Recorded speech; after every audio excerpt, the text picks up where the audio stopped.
My name is Vellu. I'm 26 years old and I've been tricking for 14 years. I live in Tampere, Finland, and it's a pleasure to be finally in Coach O's Trick Lab.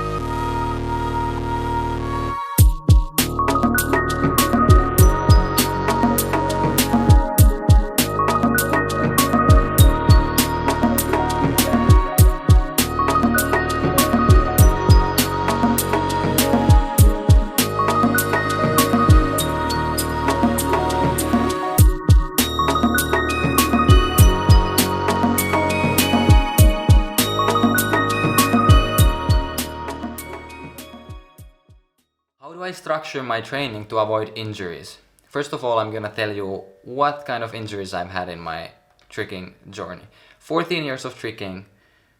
2006, I broke a toe doing a backflip with a half twist. 2006, again, I broke my shin bone and my ankle from 3 places doing a cheat 720 twist on my backyard. 2007 to 2008, I had a groin injury. My left leg was weaker than the right one. It created an imbalance in my body that I had to fix. I went to physiotherapist for quite some time and it took actually years to completely get rid of the pain. And 2009 to 2019, 10 years injury free. Only, I need to knock the wood, but only minor injuries. You know, little aching in the knee, little aching in the hips or in my ankle, but nothing that would have stopped me from training. So you might be thinking, 10 years of tricking without injuries, how could I do that? The most important thing, baby steps! Really, I see, it's so sad. I just went to Hooked Gathering, whatever gathering I go to nowadays, or when I talk with trickers, everybody's telling me, oh, I have an injury, I just came out of an injury, I'm gonna go into an injury. Everybody's injured. Why? Come on, guys, come on. You can trick without getting injured. You can push the limits without getting injured. How? Baby steps. Training the moves, training your basics in a way that you're ready to move to the next phase in your tricking arsenal. Don't skip them. Don't. Please don't. I don't want you to get injured. I really want to see more and more trickers to avoid injuries in the future. Okay, let's take an example. You're learning your first double cork. Mostly when people learn a cork, they want to get a double cork. That's not the way. That's not the way to do it, man. No.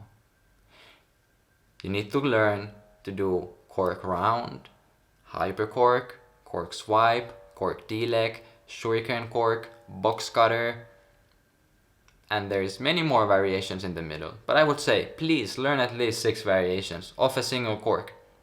Fix your cork technique, fix your double full technique, and then when you put them both together, you're gonna land your double cork first try.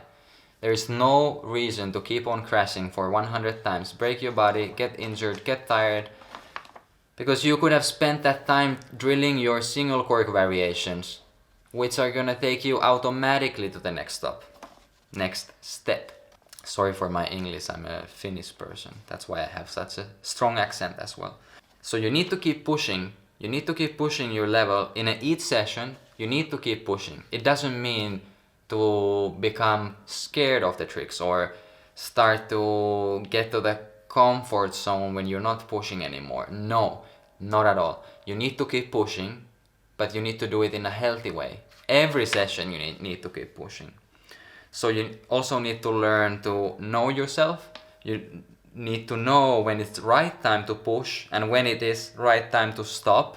Get stronger, build the basics, maybe even get more flexible and come back to the trick the next session or after 1 week, after 1 month. You need to know that. You need to know, are you actually ready for the trick yet or are you not? If you're not ready for the trick yet, you gotta go to work on your weaknesses. You gotta go to the gym, build more muscle. You need to work on the single variations before getting the dub.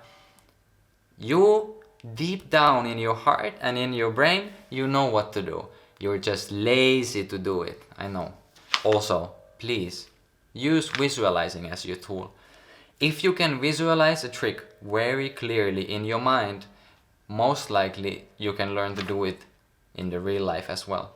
I'm gonna get back to the visualizing a little bit later. It's a really important tool for everybody learning tricking.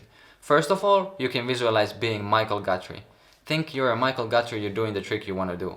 After, you need to be able to visualize that it's actually yourself doing it from the first perspective and also from the third perspective. That's gonna help you. Try. Second thing how to avoid injuries, warm up. That's what most of the trickers are missing because tricking is so dang fun. When you go to the session, you just want to throw down. You'll be watching the samplers all day long. You want to trick like crazy. But be the clever guy. Calm yourself down. Don't let the adrenaline take over you too early. At least 5 minutes. Better to do it 10 or 15 minutes. Use that time for the warm-up in the beginning of the session.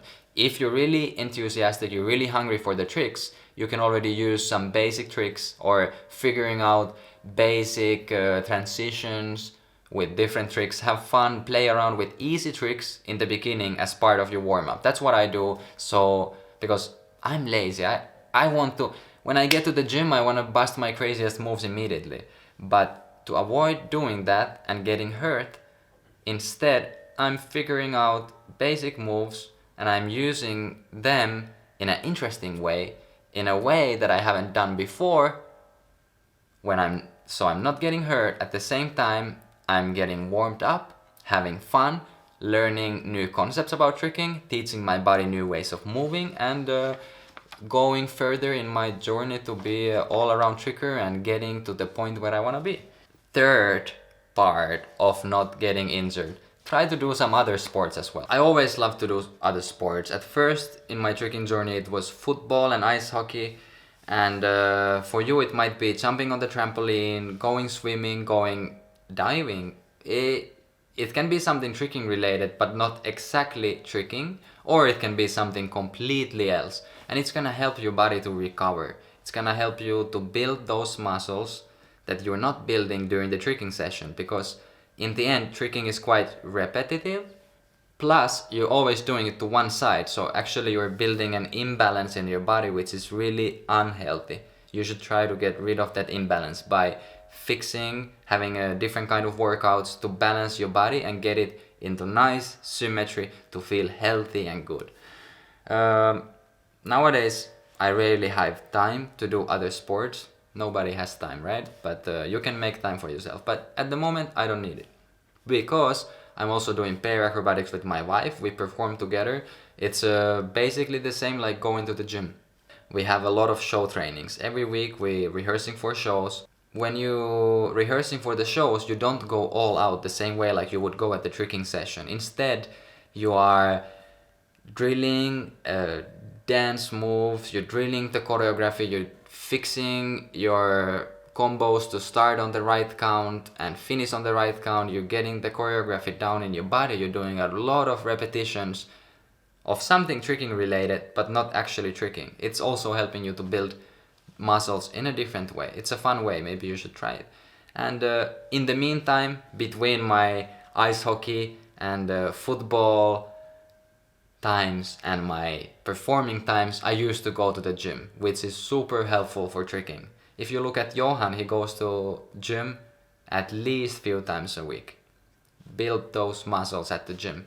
When you are strong, you're flexible, and you are clever, you will not get injured.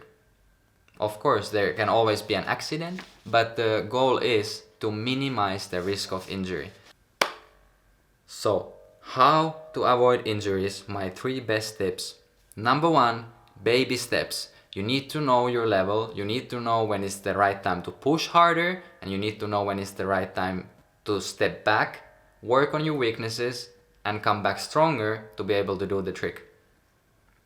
And also, remember to build the base, do the basics, do them so much that I even cannot emphasize, and my screen is not long enough to show you how much you need to do them. Number 2, warm up. And I would add stretching.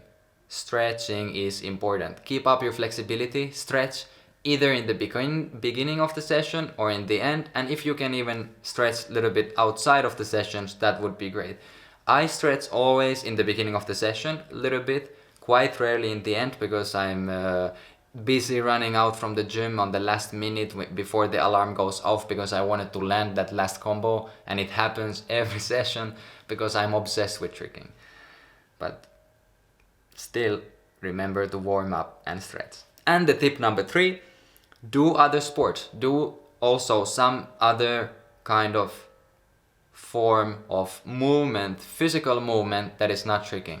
It's gonna help you to build those muscles that you're not building when you're tricking. Try to keep your body in balance, be clever, don't be stupid, and it is really possible to trick injury-free. I'm a living example. 10 years of tricking on a high level without injuries. I hope you enjoyed that video. If you're new here, make sure you subscribe for new videos every single week. And if you want access to over 400 videos like this made to help you progress faster in tricking, check out kojostricklab.com. There's a link in the description below. So yeah, check that out. We post 24 new videos per month. There's just a lot on there. Go onto the site and you can have a look and see all of the videos that we've got before signing up.